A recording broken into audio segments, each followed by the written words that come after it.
tem explicação, e a gente tem que atribuir isso a um ser maior, a um ser superior que toma conta de todas as coisas, né?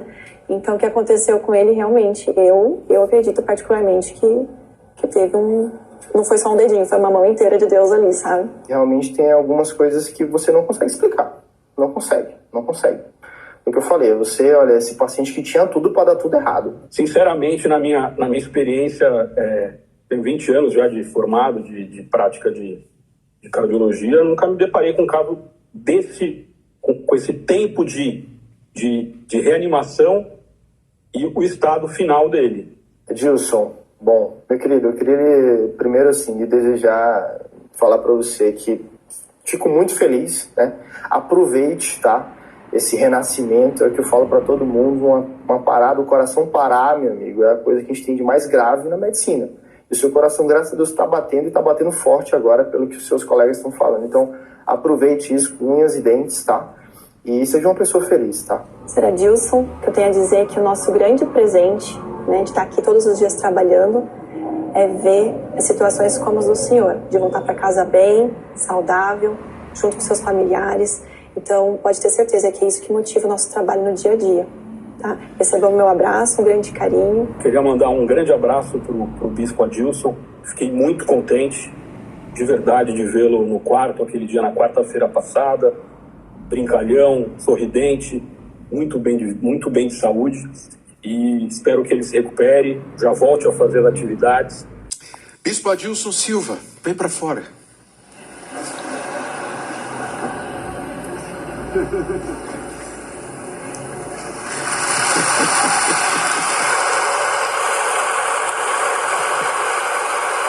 Bom dia.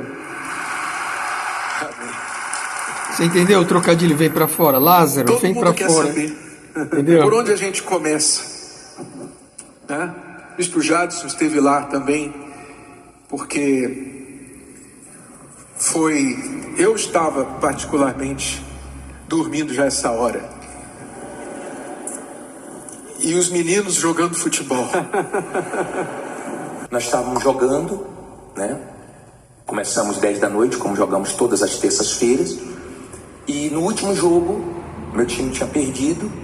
E eu fiquei do lado de fora. Foi o ganhou, né? Foi. Isso é outra parte. Mas eu não lembro. Graças a Deus. Aí, quando eu perdi, eu fui pro carro esperar o bispo. E no último minuto, geralmente jogamos até meia-noite, nós deram mais 5 minutos.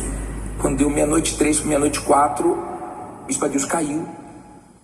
E um pastor que estava perto chamou: "O senhor está sentindo bem?" Só que ele não tinha resposta. Aí correram para o carro e falaram: Bispo Adilson está passando mal. E eu corri. Quando nós chegamos lá, assim, o Bispo Adilson primeiro teve uma convulsão, depois começou a perder a cor e começou a mudar de cor, começou a ficar roxo muito rápido. Então foi orientado nós ligarmos para a ambulância, só que ia demorar muito. E nós não sabíamos onde tinha um hospital mais perto. Naquela agitação, nós falamos: vamos colocar no carro e vamos levar. Quando falamos vamos levar, colocar o carro aqui dentro do campo, uma pessoa que não é da igreja ouviu, e nós pegamos o carro e saímos. E essa pessoa pulou na porta do carro. E tinha uma UPA perto do campo, que é nova lá. E ninguém sabia, bem perto, menos de 1 minuto. E o rapaz foi do lado de fora. O Lucas, filho do bispo, estava no banco da frente, eu mais um pastor no banco de trás. E não tinha nenhuma resposta, a gente orando, todo mundo orando. Jesus não deixa ele ir, não leva ele, tenha misericórdia, age aqui, todo mundo orando. E ele foi desfalecendo, ele foi assim, ficando numa situação que todo mundo dizia: morreu. E o rapaz pulou na porta, foi do lado de fora agarrado. E o rapaz falou: vira à direita, vira à direita, vira à direita. 3 vezes, e nós chegamos na UPA em menos de 1 minuto. Só que já tinha ficado 8 minutos no campo. Nós chegamos na UPA, fomos atendidos na hora. O bispo Adilson entrou, os pastores foram para lá também, nós ficamos orando. Eu liguei para o bispo Renato, depois que ele estava na UPA, mas ele não tinha ainda voltado. Acho que era meia-noite e 13. Tá lá no meu celular. Foi a primeira ligação. Aí você imagina, desculpa, acordar e receber essa notícia, né? Para você entender o que estava acontecendo. Acordei, a ligação foi 1 minuto e 15 segundos. Nós pulamos da cama, Cristiane e eu, e colocamos uma roupa. Na verdade, antes de colocar a roupa, nós levantamos as mãos para os céus. E eu só me lembro que eu dei um grito e falei: meu Deus, agora não. Não é justo. Nós temos tão poucos servos, tão poucos pastores, e o Senhor vai levar um pastor, um servo do Senhor, que é um braço direito, uma perna. Todos os pastores têm valor, não tenha dúvida, mas alguns a gente conta mais do que outros. É assim. Então eu só lembro que eu gritei e falei: meu Deus, agora não. Não é justo isso. E determinamos, traga ele de volta à vida. Porque quando ele ligou, eles tinham acabado de chegar na UPA, estavam lá tentando ressuscitar. Botamos a roupa, pegamos o carro e fomos para lá. Chegamos em mais ou menos 10 minutos. Mas no caminho, o bispo Jadson me liga de novo.